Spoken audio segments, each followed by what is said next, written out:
자, 우리 치명적인 독 교만. 설교 제목이 좀 무섭습니다. 그러나 우리 주님이 또 오늘 말씀을 통해서 우리의 영혼을 다스리게 될 줄로 믿습니다. 아멘이에요. 자, 우리 교회는 전원 교회죠. 사방이 나무고 풀입니다. 그래서 참 좋은데 그런데 쥐도 많아요. 쥐 얘기해서 죄송합니다. 어쨌든 그래서 이 쥐를 좀 잡아야 될 상황입니다.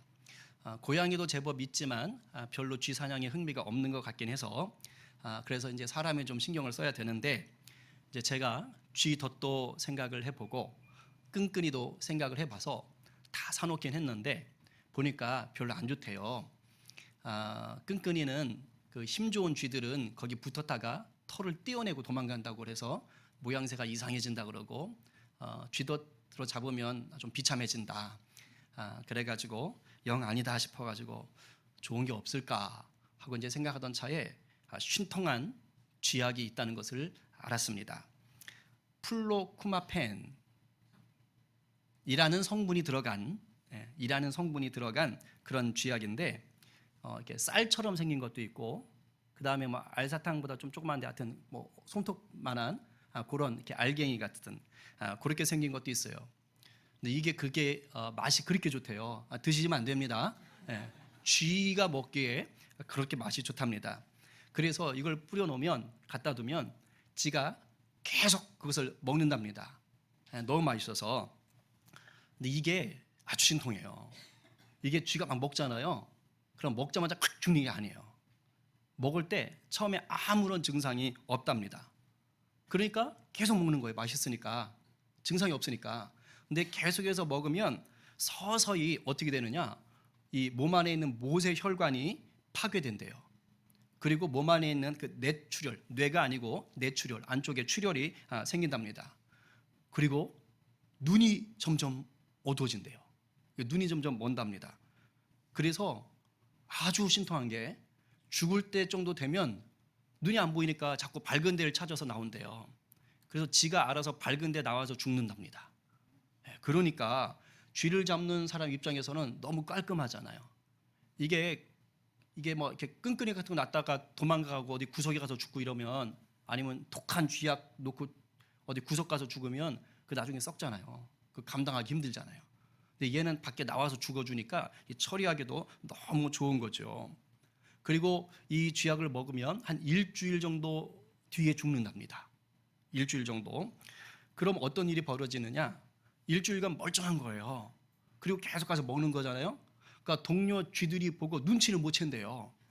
그래가지고 야, 맛있는 게 있나 보다 해서 다 와가지고 같이 먹는다네.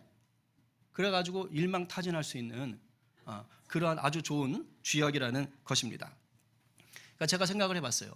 먹자마자 죽는 약도 치명적이긴 하지만 저는 이런 쥐약이 더 치명적인 것 같다, 이 생각이 들었어요.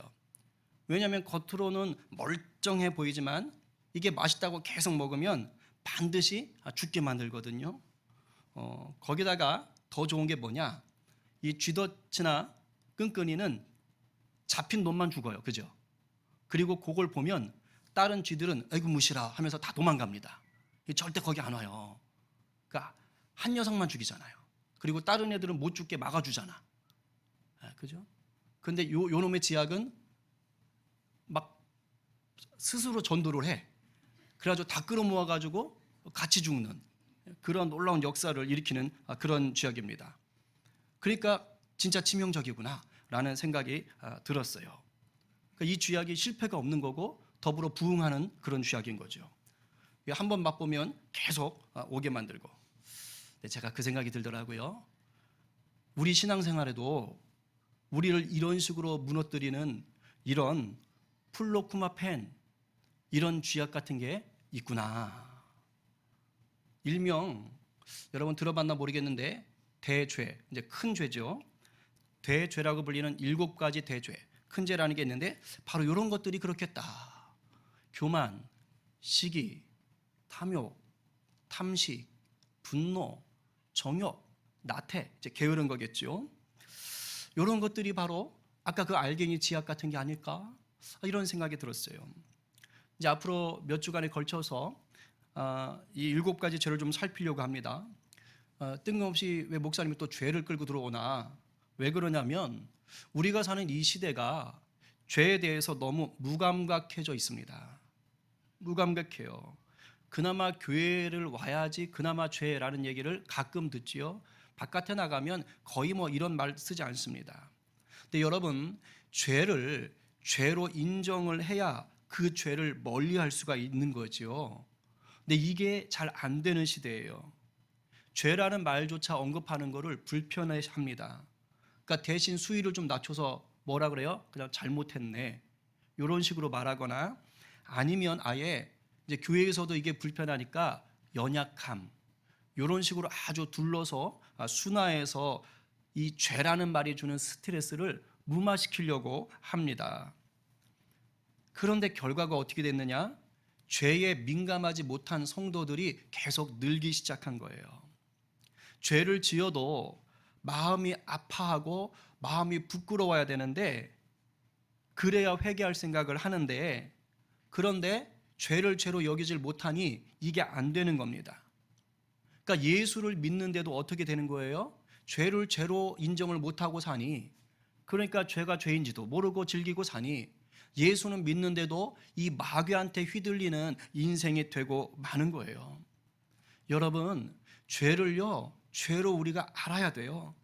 그래야 가슴 아프고 막 수치스럽고 부끄러워서 어쩔 줄 모릅니다. 그래야 우리가 그것을 돌이키고 회개해서 주님께로 돌아갈 수가 있는 거예요. 우리가 주님 품에 안겨야 주님의 자녀가 누리는 복을 누릴 수 있지요. 우리 주님 분명히 말씀하시잖아요. 너희가 그래 예수 믿어도 죄 지을 수 있다. 그러나 너희가 너희 죄를 나에게 고백하고 회개하면 나는 미쁘니까 나는 신실하니까 너희 죄를 용서해 준다 라고 말씀하셨거든요. 그러려면 죄를 죄로 알고 있어야 된다는 것입니다.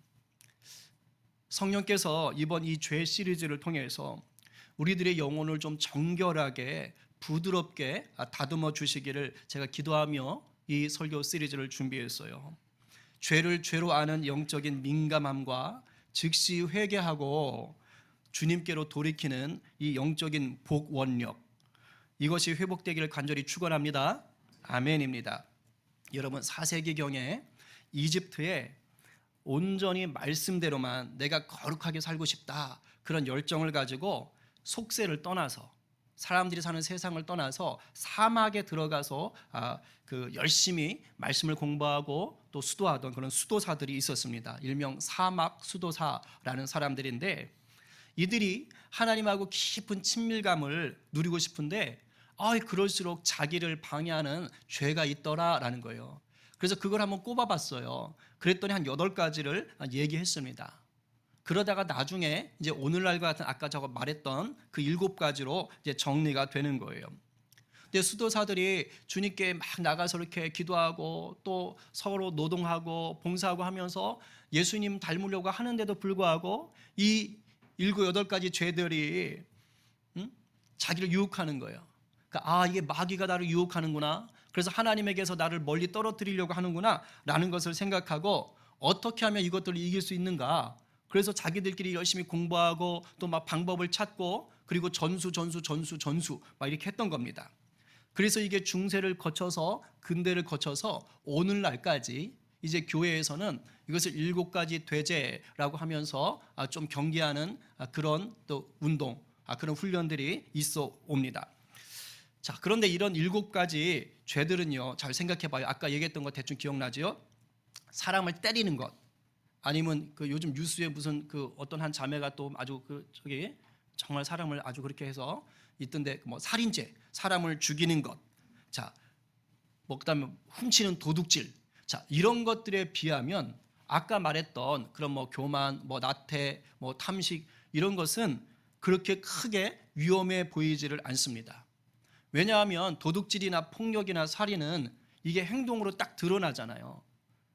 확 와닿는 게 있단 말이죠. 근데 제가 조금 전에 말했던 그 7가지는 아직 행동으로 드러나기 전인 마음의 상태인 경우가 훨씬 많습니다. 그렇다 보니까 우리가 자칫 이건 뭐 사소한 거지, 죄라도 사소한 죄야, 별로 위험하지 않은 죄야 라고 여기기가 너무 쉬운 거예요. 뭐 게으른 게 뭐 그 대단한 죄야? 우리 다 그렇게 생각하잖아요. 그렇죠? 그런데 여러분, 결국은 이 마음의 죄가 겉으로 드러나면 온갖 추잡한 그러한 비참한 모습으로 드러나는 것입니다. 그런 악행으로 드러나는 것이에요. 그렇게 이 7가지 대죄가 마치 아까 그 쥐들이 알갱이 그 쥐약 먹고 서서히 죽어가는 것처럼 우리를 서서히 영적으로 죽이는 그런 치명적인 죄들이라고 얘기할 수가 있습니다. 그 중에서도 이 7가지 중에서도 오늘 다루게 되는 저 교만이 가장 치명적인 독이라고 할 수가 있어요.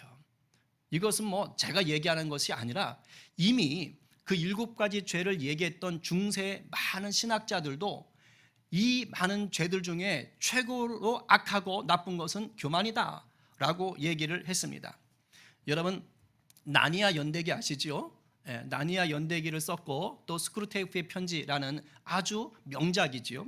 자, 이런 명작을 남긴 소설가이자 기독교의 변증가인 C.S. 루이스라는 사람이 이런 말을 했어요. 교만에 비하면 다른 죄들은 벼룩에 물린 자국과 같다. 우리식으로 말하면 새 발의 피다 이 말입니다. 그만큼 이 교만은 엄청나게 강력한 죄라는 것이에요. 도대체 이 교만의 정체가 무엇이기에 이렇게 치명적인 죄라고 할까요? 여러분, 교만이 뭐지요? 교만은요, 그냥 자기를 높이는 거예요. 여기까지 들으면 별거 아닌 것처럼 보입니다.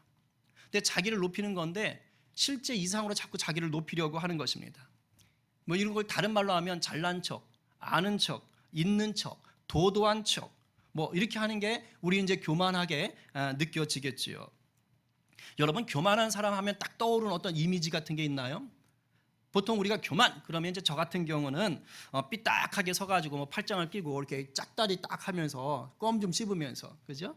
상대를 작게 내리깔고 이렇게 보면서 그렇게 하면서 뭔가 가소롭다는 듯이 좀 비웃고 있으면 아우, 저 사람 되게 교만해 보여, 되게 오만해 보여, 되게 거만해 보여, 이렇게 딱 와닿을 것 같아요. 뭐 이런 게 교만한 사람의 전형이라고 볼 수 있습니다. 그런데 지금 제가 말했던 여러분들이 흔히 생각할 수 있는 그런 교만한 모습, 그것은 교만함의 극히 일부일 뿐입니다. 교만함의 전부가 아니에요. 때로는 이 교만은요, 이렇게 뭐 삐딱해가지고 이런 것과 정반대의 이미지로 드러날 때가 많습니다. 무슨 말이냐?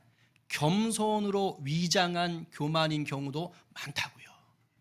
요게 이제 우리를 힘들게 하는 것이에요. 어느 장로님 얘기입니다. 이분이 사업을 하셔요. 근데 거래처에 교회가 많습니다. 그래서 목사님이 거래처인 거죠. 그래서 목사님들하고도 이제 자주 목회자들하고도 자주 만나게 돼요. 그런데 이 장로님이 그 거래처에 있는 목회자들 만날 때 얼마나 깍듯한지 몰라요. 그래서 막 상냥하게 웃으시면서 예 하고 뭐 인사를 해도 거의 뭐 폴더 인사입니다. 90도 다 꺾어져서 그냥 백화점 인사 있잖아요. 여기 배꼽에다 손대고 막 장로님이 막 그렇게 인사를 하시는 거예요. 그러니까 목회자들이 볼 때는 야, 장로님이 이렇게 겸손하셔, 이렇게 친절하셔, 정말 훌륭한 사업가다라고 생각을 하십니다. 근데 이 장로님이요, 이 목회자들이 없는 다른 데서는 딴 사람으로 돌변을 합니다. 그 거래처 목사님들에게요, 함부로 말하는 거예요. 그냥 이름도 안 불러, 그냥 야, 걔, 쟤 뭐 이런 식입니다. 그런 식인데다가 아주 비웃는 거예요. 그러면서 험담을 하고 그러는 것입니다. 그렇다면 과연 이 장로님이 거래처 목사님을 만나서 겸손하게 보이는 인사를 하고 친절을 보이는 것, 이게 진짜일까요? 가짜일까요? 막 90도 폴더 인사를 하는 것이 진짜일까요? 가짜일까요? 진짜 그 목사님들, 목회자들을 존중하는 것일까요? 진짜 이 장로님이 겸손한 것일까요? 그렇지 않아요. 전혀 아닌 거예요.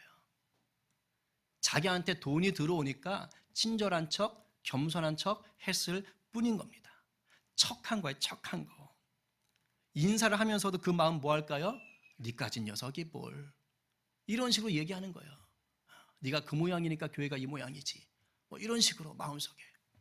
그 장로님이 뒤에서 험담하는 것들을 들으면서 야, 이게 보는 거하고 많이 다르신 분이구나. 라는 생각을 제가 하면서 참 마음이 씁쓸했더랍니다. 여러분, 이것은 반만 겸손하고 반만 교만한 게 아닌 거예요. 가짜 겸손입니다. 달리 말하면 교만한 거예요. 그런데 이러한 교만이 진짜 무서운 게 뭔지 아세요? 이게 단지 자기만 높이고 사람들을 하대하는 게 그 정도로 끝나는 게 아니에요. 교만의 실체는, 잘 들어요, 교만의 실체는 하나님과 경쟁하려는 죄입니다. 하나님과 경쟁하려는 죄예요. 자기가 하나님 자리까지 올라가려고 해요. 하나님을 주인 삼지 않고 자기가 주인 되려고 합니다. 그래서 죄 중에서 가장 무섭고 치명적이라고 하는 거예요. 여러분, 인간이 지은 최초의 죄가 뭡니까? 아담과 하와가 선악과를 따먹는 것이죠. 이 선악과 따먹는 사건이 바로 교만의 열매입니다. 마귀가 뭐라고 유혹했습니까? 선악과를 따먹으면 하나님같이 된다. 마귀가 유혹한 거예요. 너 하나님같이 될 수 있어? 눈이 밝아져? 선과 악을 알 수 있어? 다 알 수 있어. 여러분, 마귀가요, 우리에게 이렇게 미끼를 던져요. 하나님과 경쟁하라고 계속 우리 마음에 미끼를 던져요. 근데 최초의 사람이 그것을 덥석 물었습니다. 결과는 어떻게 됐어요? 에덴에서 쫓겨났고요. 모든 인간에게 죄라는 유전자를 남겨주는 원죄의 시작점이 됐어요. 아주 비참한 인생이 된 거예요. 그래서 여러분, 교만하면 이게 사람한테 혼나는 것이 아니라 하나님한테 혼나요. 하나님이 반드시 치십니다. 오늘 본문이 뭡니까? 사람들 칭찬에 오, 내가 하나님인 것 같아 라고 우쭐대고 자랑하다가 하나님께 벌받은 사람 이야기입니다. 헤롯 왕이에요. 여기서 말하는 헤롯 왕은 예수님이 태어났을 때 그 헤롯 대왕이 아닙니다. 그 대왕의 손자예요. 손자. 헤롯 아그리파 1세. 성경 개관만 하신 분들은 아실 겁니다. 이 헤롯 아그리파 1세는 로마 유학파입니다. 그리고 당대 로마 황제들의 친구여서 로마 황제들이 지지해주는 왕이에요. 그래서 상당히 많은 영토, 이스라엘 영토를 지금 통치할 수 있도록 받은 겁니다. 거기다가 이 헤롯 아그리파 1세는 원래 헤롯 대왕은 이둠의 에돔 사람이기 때문에 이방인입니다. 그래서 늘 혈통에 대한 스트레스가 있었어요. 그래서 나중에 그 미리암네라고 그 하스몬 왕조, 유대의 왕조 출신의 공주랑 결혼을 하거든요. 바로 이 헤롯 아그리파 1세는 그 할머니가 유대 왕조 출신인 거예요. 공주입니다. 그러니까 혈통도 좋아. 그러니까 자 보세요. 자기는 유대 순수 혈통의 왕이고 그리고 로마의 황제가 뒷배를 든든히 챙겨주고 있고 그러니까 기고만장해진 거예요. 거칠 것이 없는 거예요. 굉장히 교만해져 있었습니다. 그래서 어떻게 했느냐? 한창 그 헤롯 아그리파 1세 때 복음이 부흥하고 있었어요. 초대교회입니다. 막 교회들이 세워져 가지고 막 부를 듯이 예루살렘에 복음이 커질 때요. 그때 여러분들 봐라 하면서 예수님의 제자이자 요한의 형제인 야고보를요 그냥 죽여버려요. 그냥 죽여버려요. 그랬더니 이 기독교가 생긴 걸 싫어하는 유대교인들이 너무 좋아하는 거야. 야, 잘했다 헤롯 왕. 그러니까 갑자기 더 좋은 거예요. 내가 한 놈 죽였는데 사람들이 나를 칭찬하고 좋아하는데 그럼 더 죽일까? 그러면서 그때 당시에 그 부흥의 최고 앞에 서 있던 베드로를 또 처형하려고 합니다. 그래서 또 잡아요. 마침 6월절 무교절이라 사람은 못 죽이고 일단 감옥 안에 넣어놓습니다. 이거 끝나면 죽여야지. 그렇게 하는 거예요. 근데 다행히 천사가 베드로를 빼주지요. 그러니까 이 헤롯 왕이 이걸 알고 이거 봐라 기분 나쁜데 야 베드로 지켰던 니들 다 와 저거 죽여. 그래서 그 파수꾼들을 또 다 죽여버립니다. 그러니까 사람 목숨을 그야말로 뭐처럼 여기는 거예요. 아주 우습게 여기는 것입니다. 이런 사람이 헤롯 왕이에요. 근데 어느 날 이 지중해 쪽에 붙어있는 가이사랴라는 도시에 갈 일이 있었습니다. 거기에 두로하고 시돈 사람들이 많이 살았는데 이 서로 좀 사이가 안 좋았어요. 근데 두로 시돈 사람들은 당시에 이 헤롯 왕이 통치하고 있었거든요. 그러니까 잘 보여야 되는 거야. 그래가지고 헤롯 왕이 연설할 수 있는 연설 자리를 하나 마련하는 겁니다. 아부하려고. 그래서 큰 스타디움 운동장에 사람들이 모여 있는 거예요. 그리고 이제 헤롯이 딱 단상에 앉아서 연설을 하는 겁니다. 근데 연설이 딱 끝나니까 거기 모였던 수많은 사람들이 와 하면서 막 환호를 하는 거예요. 그러면서 이것은 사람의 소리가 아니요, 이것은 신의 소리요, 이것은 신의 소리요, 우와 엄청나 하면서 소리를 지른 것입니다. 그러니까 지금 사람들이 헤롯을 사람으로 생각한 게 아니고 뭘로 생각한 거예요? 신으로 대접을 해준 겁니다. 유대의 역사가였던 요세푸스라는 사람이 이 사건을 기록으로 남겼어요. 근데 그때 이런 일이 있었대요. 이 헤롯 아그리빠 왕이 왕복을 은색깔 왕복을 입었답니다. 그러니까 연설할 때 햇빛이 딱 비치니까 어떻게 돼요? 막 번쩍번쩍 빛나잖아요. 그러니까 막 신이 임한 것처럼, 그러니까 사람들이 이 후광 효과에 더 열광한 거예요.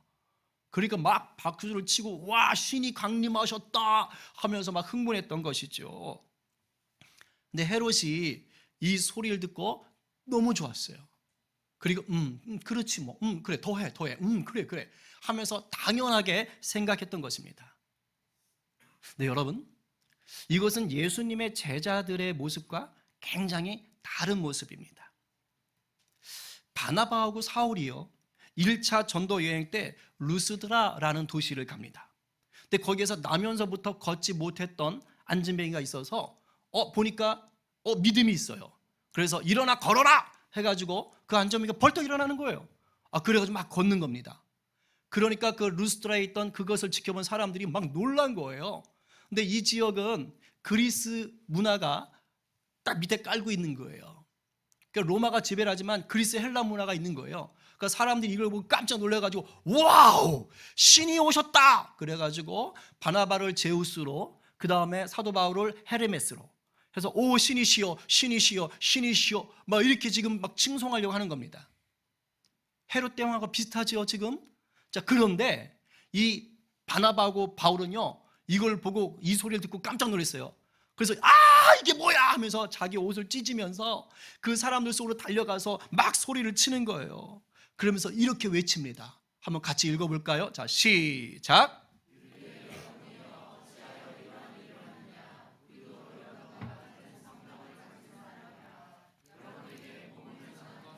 이런 헛된 일을 버리고 천지와 바다와 그 가운데 만물을 지으시고 살아계신 하나님께로 돌아오게 함이라. 아멘. 헤롯하고 완전 다르지요. 여러분, 이게 정상적인 성도의 모습이에요. 나는 죽고 주님만 높이는 인생. 사람들이 우리를 칭찬할 수 있어요. 우리를 높일 수 있어요. 그때 그 영광을 하나님께 돌려드리면서 복음을 전하는 기회로 삼는 것, 이것이 바로 하나님이 저와 여러분에게 원하시는 인생인 것입니다. 그런데 헤롯 왕은 이 하나님을 아는 사람입니다. 유대인 혈통이라고요. 그런데 이렇게 하지를 않았어요. 자기가 하나님께로 올라가야 될 그 영광을 가로챕니다. 그 결과 어떻게 됐어요? 23절이에요. 읽어봅니다. 시작. 헤롯이 주의 사자가 곧 친히 벌레에게 먹혀 죽으니. 참 문장 무섭지요? 벌레에게 먹혀 죽었대요. 전해지는 얘기로는 헤롯이 이렇게 우쭐거리고 그래 하다가 갑자기 복통으로 쓰러졌다고 합니다. 그래서 급히 왕궁으로 옮겼는데 5일 뒤에 죽었다고 합니다. 그래서 의학자들, 학자들 얘기로는 아마 그 기생충에 의한 장 질환이 아닌가 이렇게 또 판단을 한다고 합니다. 여하튼 그래서 죽었어요. 하나님이 심판하신 것이죠. 여러분, 헤롯이 왜 이렇게 죽었습니까? 교만 때문이에요. 교만. 헤롯은 하나님과 경쟁했고 하나님을 대적했습니다. 사람들이 자신을 신이라고 칭찬하니까 자기가 신인 것처럼 하나님과 경쟁했어요. 그리고 무엇보다 복음이 막 일어나서 전진하고 있을 때 야고보를 죽이고 베드로도 죽이려고 했습니다. 무엇이죠? 하나님께 정면으로 맞짱뜬 거예요. 대적한 것이죠. 그야말로 교만의 끝판왕인 것입니다. 여러분, 잠언 18장 12절에 이렇게 말해요. 상반절에 교만한 마음이 멸망의 선봉이다. 빨리 죽는다는 거예요. 빨리 망한다는 거예요. 베드로 전서 5장 5절 하반절은 하나님께서 교만한 자를 대적하신다라고 해요. 그러니까 그렇게 하나님께서 싫어하시는 거예요. 여러분, 교만은 정말 무서운 죄입니다. 하나님이 반드시 책임을 물으시고 심판하십니다. 그리고 교만은 자기 혼자 죽는 게 아니에요. 아까 그 쥐약, 온 공동체를 다 불러가지고 같이 죽인다 그랬잖아요. 그죠? 여러분, 교만은 공동체를 망칩니다.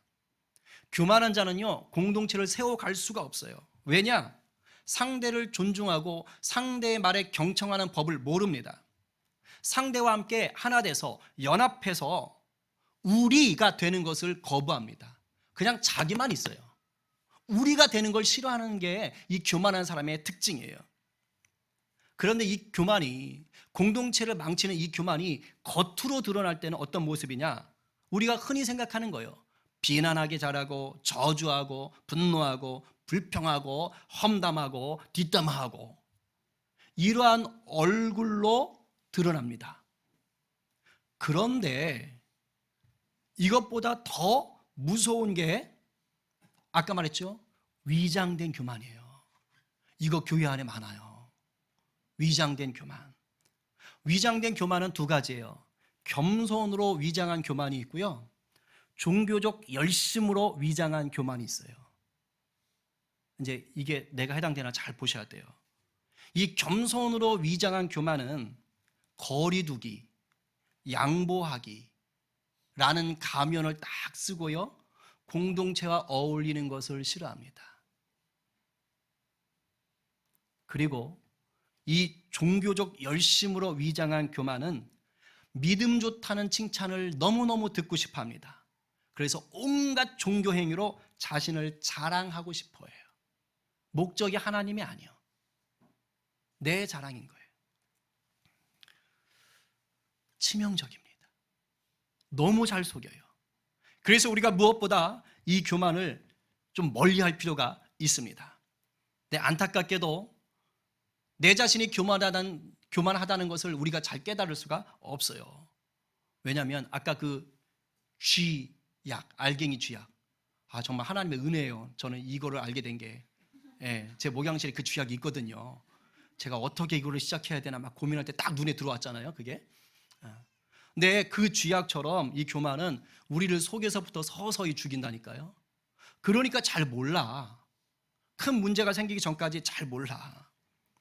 여러분, 교만이란 죄는요, 그냥 처음부터 나에게 강하게, 세게, 크게 덮치는 게 절대 아닙니다. 마귀가요, 머리가 좋아요.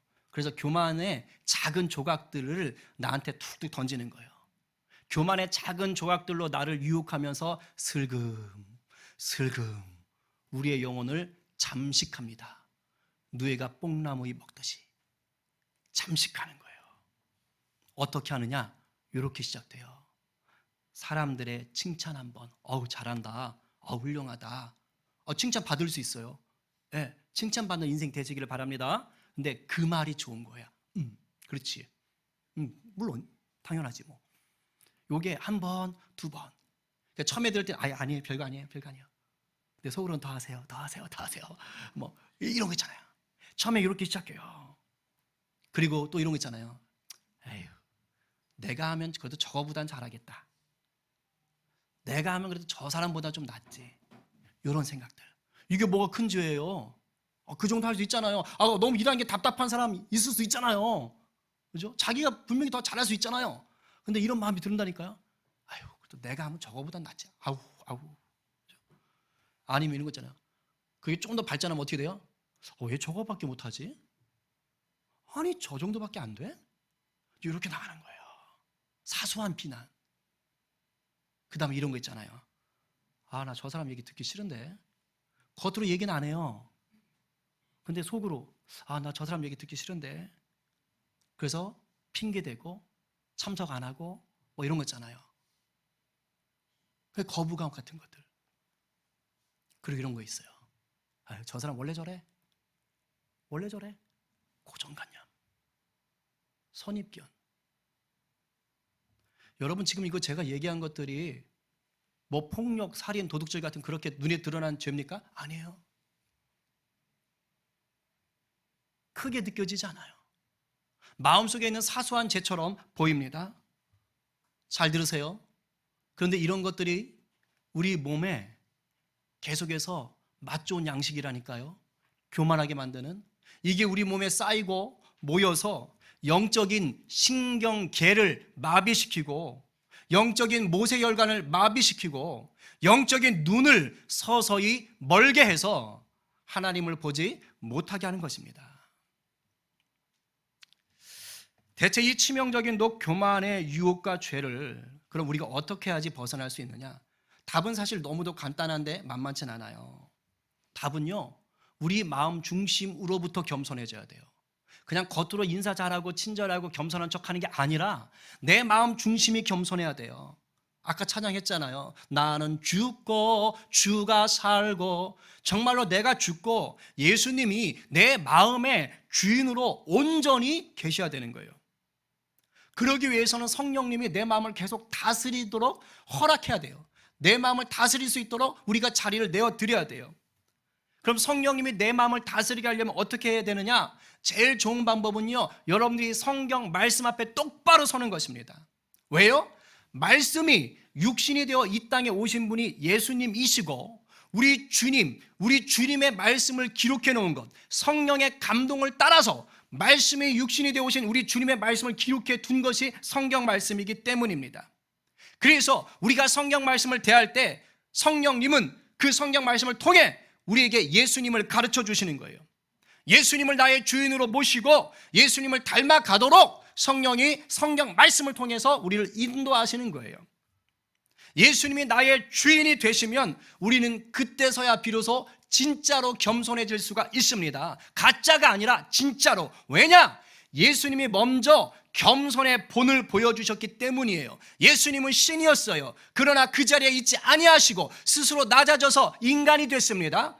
그것도 모자라 가장 끔찍한 형벌인 십자가에 달려 스스로 죽으셨어요. 이것을 제자들이 알아먹을 수 있는 행동으로 예수님이 보여주신 게 뭡니까? 선생이 되어서 제자들의 발을 씻어 주신 것이었습니다. 섬기는 종의 모습을 친히 보여주셨다, 이 말입니다. 그래서 예수님이 나의 주인이 되시면 우리는 겸손하게 살 수밖에 없는 것이에요. 그리고 또 하나 1+1 같이 가야 되는 게 있어요.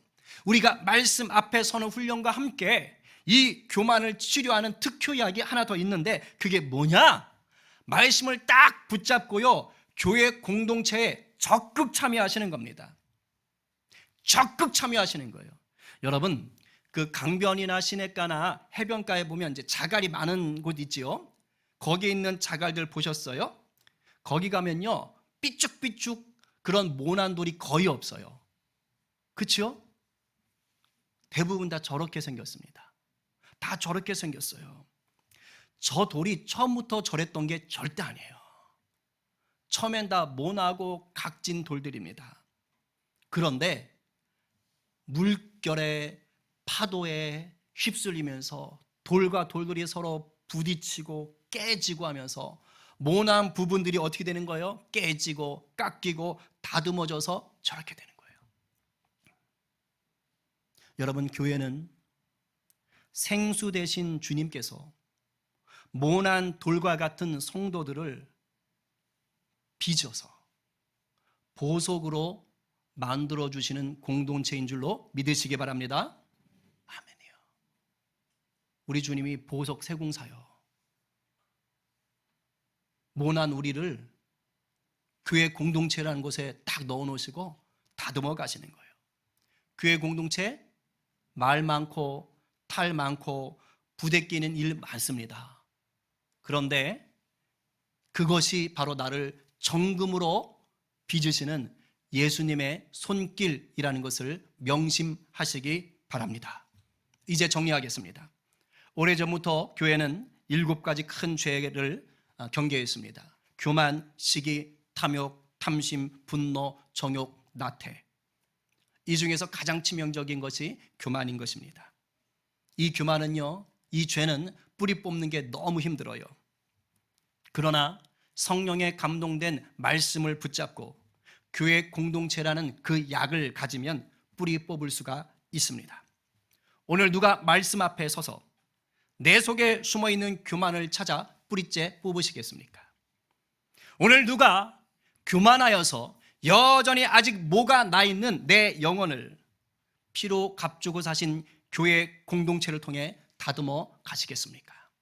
이 말씀 앞에 아멘, 주님, 제가 먼저 결단하겠습니다 라고 고백하는 저와 여러분 모두 되시기를 간절히 축원합니다.